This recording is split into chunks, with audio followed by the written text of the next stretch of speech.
Un viaje a través de la tormenta inmunológica. En un tranquilo pueblo de Santander, Diablo lo sacó yo, otro diablo que pasaba dijo, ¿qué diablos pasó? Mateo, un adolescente de 13 años, lleno de energía y sueños, comenzó a experimentar algo que cambiaría su vida para siempre. Durante 6 meses, su cuerpo convirtió en el escenario una batalla feroz.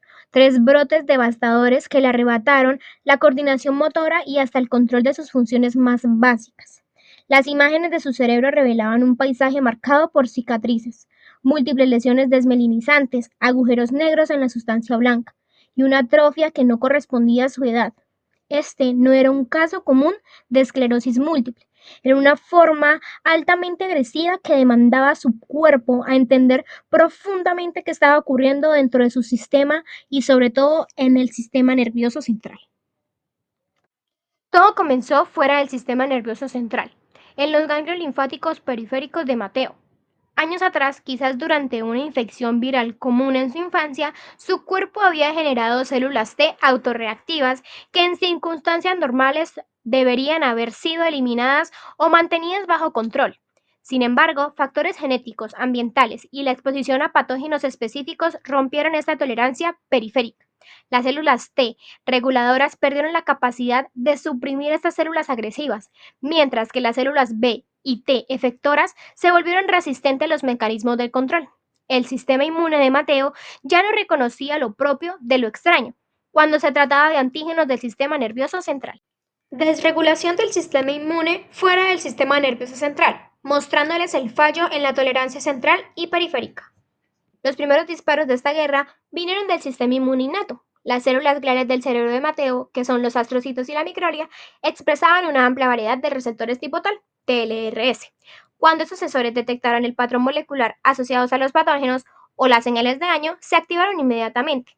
La estimulación del TLR3 por ARN de cadena doble, el TLR4 por lipopolisacáridos y el TLR9 por ADN CPG viral desencadenó una cascada explosiva.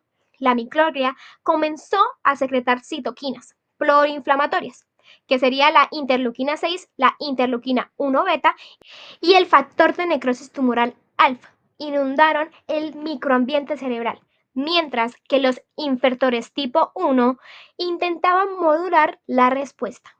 Continuamos con el rol de la inmunidad innata de la esclerosis múltiple. La activación de los TLRS desencadenan vías de señalizaciones cruciales en las células de Mateo.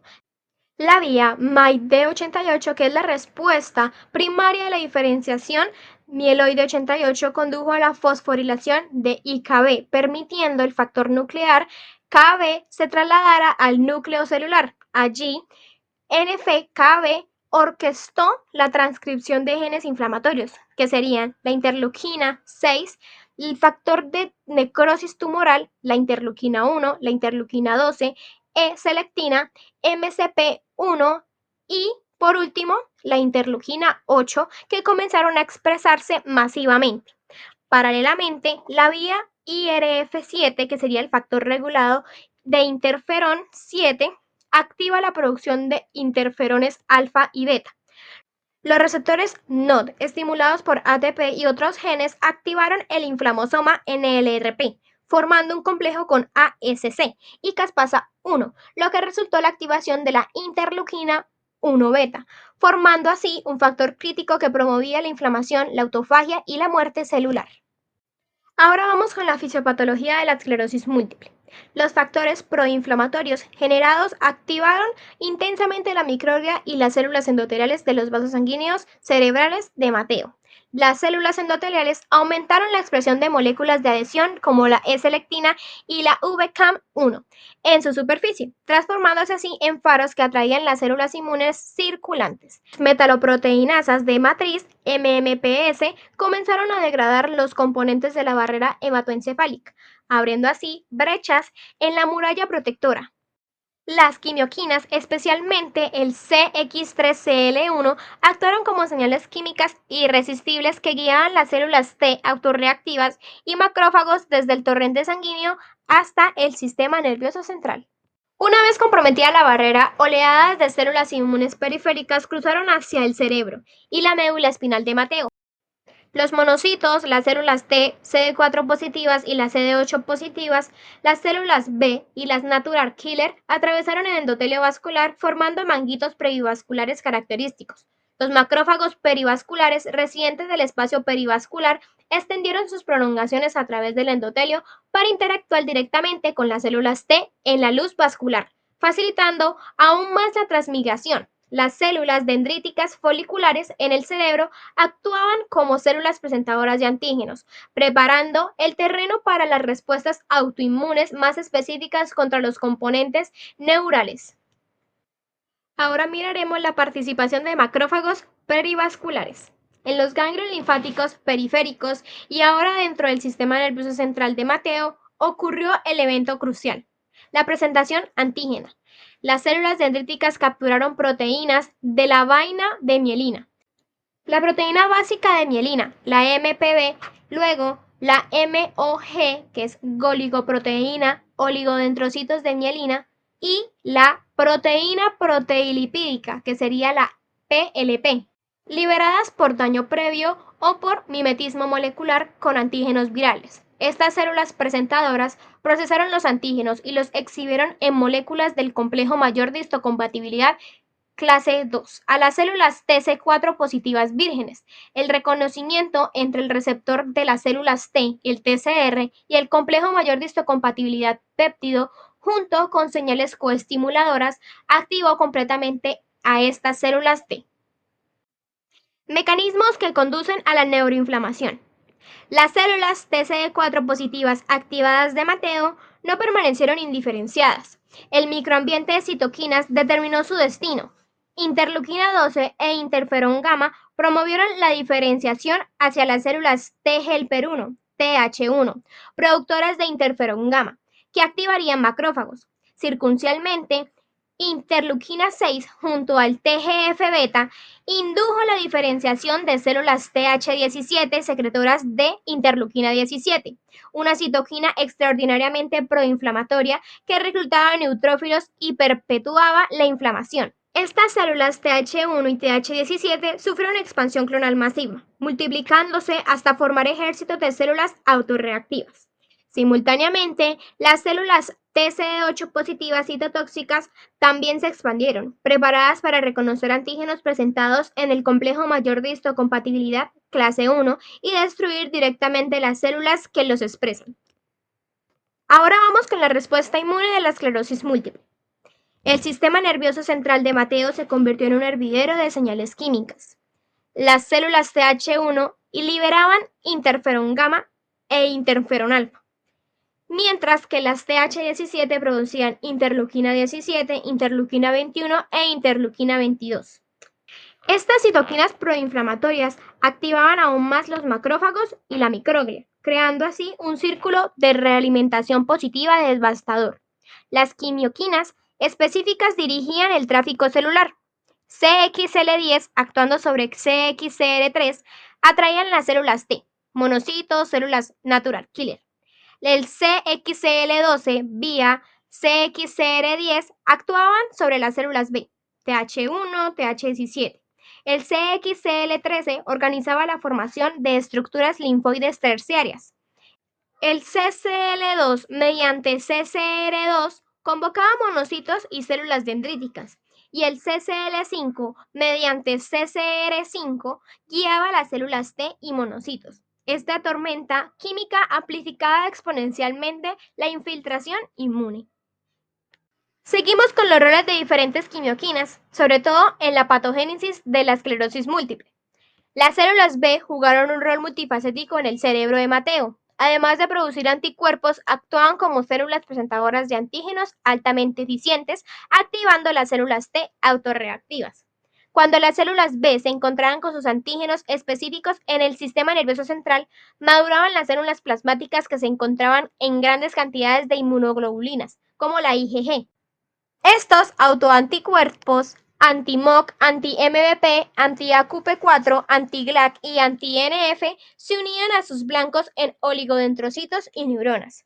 La unión de anticuerpos activa en el sistema del complemento, formando así el complejo de ataque de membrana que perforaba las células. Algunas células B incluso formaban folículos similares a centros geminales de las meninges, estructuras linfoides terciarias que perpetuaban las respuestas inmunes localmente. Seguimos con el rol de la infiltración de la barrera hematoencefálica y autoanticuerpos en la progresión de la esclerosis múltiple. Las células TCD8 positivas infiltrantes representaban la fuerza de ataque más letal contra las células del cerebro de Mateo. Cuando estas células citotóxicas encontraban oligodendrocitos o neuronas que presentaban péptidos de mielina o de moléculas del complejo mayor de histocompatibilidad clase 1, iniciaban un ataque mortal. Liberaban gránulos citotóxicos conteniendo perforina y granzimas, que perforaban la membrana celular e inducían apoptosis. Además, expresaban FASL, que tenían un receptor FAS en las células diana, activando así la vía extrínseca de la apoptosis. Este mecanismo de citotoxicidad directa mediante por las células TCD8 positivas causaba la muerte masiva de oligodendrocitos, las células responsables de producir y mantener la mielina, resultando así una desmielinización irreversible de los axones. Continuamos con la interacción molecular en la inflamación y sobre todo la reparación del sistema nervioso central. Los macrófagos, la microglia activada y los astrocitos reactivos de Mateo se convirtieron en actores del daño tisular. Los macrófagos infiltrantes y la microglia residente liberan especies reactivas de oxígeno y de nitrógeno, la interferón alfa, la interleuquina 1 beta, la interleuquina 6 y el óxido nítrico, creando un ambiente altamente tóxico. Fagocitaban activamente fragmentos de mielina, dañando aún más la integridad de las vainas. Los astrocitos, inicialmente protectores, se transformaron en las células reactivas que secretaban más interleuquina 6, interleuquina 8, MCP1 e interferón alfa, amplificando la respuesta inflamatoria. Estas células gliales también liberaban glutamato en exceso y aminoácidos excitatorios que se unían a receptores NMDA neuronales y así causando excitotoxicidad.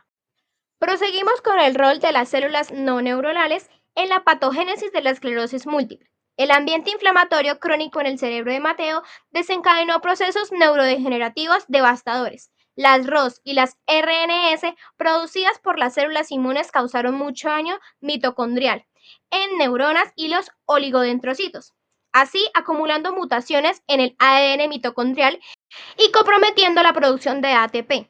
Esta deficiencia energética era catastrófica para los axones desmielinizados que requerían enormes cantidades de energía para mantener el transporte axonal y la conducción saltatoria.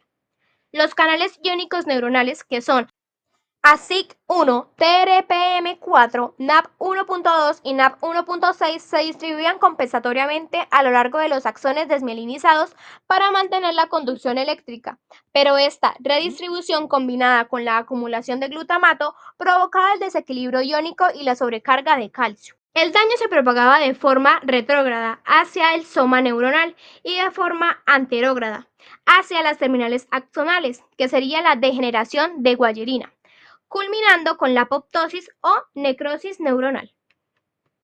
Por último, los procesos neurodegenerativos. Cada proceso inmunológico en el cerebro de Mateo se traducía en manifestaciones clínicas devastadoras. La desmielinización de los nervios ópticos en el ataque de las células TCE8 positivas y los anti-MOC causaban neuritis óptica y la pérdida visual. Las lesiones en las vías motoras del tronco encefálico y la médula espinal, que es el resultado de la infiltración de macrófagos y liberación de citoquinas proinflamatorias como la interferona alfa, la interleuquina 1 beta y la interleuquina 17, producían hemiparesia y la disartría. La destrucción de los oligodendrocitos en el cerebro por citotoxicidad mediada por el complemento y las células T causaban ataxia e inestabilidad de la marcha. Las lesiones periventriculares, donde las estructuras linfoides terciarias liberaban constantemente medidores inflamatorios que afectaban funciones cognitivas. La infiltración de las células B y las plasmáticas en la médula ósea secretando interleuquina 6 que activaban las células inmunes comprometían los centros de control esfíntero causando incontinencia. Cada síntoma de Mateo era el grito final de un sistema nervioso atacando su propio sistema inmune. Bueno, y como dijo mi ex, hasta aquí llegamos. Goodbye. Na na na, come on.